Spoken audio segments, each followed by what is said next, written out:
22 जून 2026 को ministry of home affairs ने foreign contribution regulation amendment rules 2026 को नोटिफाई किया। न्यू रूल्स एनजीओस के लिए फॉरेन फंडिंग पर स्ट्रिक्ट कंप्लायंस और रेगुलेशन लेकर के आए हैं। अब सबसे पहले एफसीआरए क्या है ये जान लेते हैं। एफसीआरए यानी फॉरेन कंट्रीब्यूशन रेगुलेशन एक्ट 2010 एक ऐसा लॉ है जो फॉरेन डोनेशंस और फॉरेन हॉस्पिटैलिटी को रेगुलेट करता है। इसके ऑब्जेक्टिव की बात करें, ये इंश्योर करता है कि फॉरेन फंड्स का use sovereignty, integrity and national security के अगेंस्ट ना हो। ये किस मिनिस्ट्री के अंदर आता है? तो ये मिनिस्ट्री ऑफ होम अफेयर्स के अंदर आता है। Now we talk about the amendments that have been made. तो यहाँ पे एफसीआरए के रूल 91B में चेंजेस किए गए हैं। हर एनजीओ के एफसीआरए रेगुलेशन सर्टिफिकेट में क्लियरली मेंशन होगा कि किस पर्पस के लिए फॉरेन कंट्रीब्यूशन रिसीव और यूज किया जा सकता है एंड किन स्टेट्स और यूटीज में ऑर्गेनाइजेशन काम कर सकती है। अब यहाँ पे सुप्रीम कोर्ट ने क्या बोला है? Supreme Court said that right to associate is not a carte blanche for receiving foreign funds. यानी एसोसिएशन बनाने की फ्रीडम का मतलब ये नहीं है कि किसी को अनलिमिटेड या अनकंडीशनल फॉरेन फंडिंग लेने का राइट मिल जाए। यहाँ पे दो इंपॉर्टेंट केसेस आ जाते हैं। सबसे पहला है Noel Harper versus Union of India का केस, जो कि 2022 में आया था। सुप्रीम कोर्ट ने यहाँ पे ये कहा that nobody has absolute right to receive foreign contributions. Freedom to form association under article 19(1)(c does not include an unrestricted right to receive foreign funds. दूसरा केस है हमारा Indian Social Action Forum versus Union of India का केस, जो कि 2020 में आया था। यहाँ पे सुप्रीम कोर्ट ने ये माना कि फॉरेन कॉन्ट्रीब्यूशंस को रेगुलेट करना नेशनल इंटरेस्ट के लिए इंपॉर्टेंट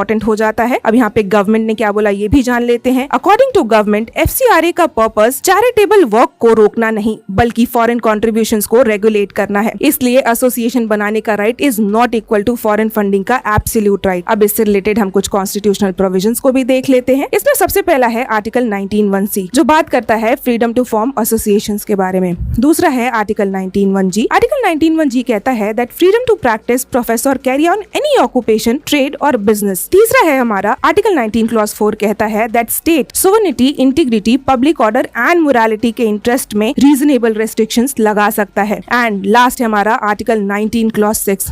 आर्टिकल 19 क्लॉज 6 के अकॉर्डिंग पब्लिक इंटरेस्ट में ट्रेड, बिजनेस या प्रोफेशन पर रीजनेबल रेस्ट्रिक्शन अलाउड है। This was all about the topic. Thank you so much. For more such informative content, follow our social media handles. The links are given below and you can also scan the QR code on your screen.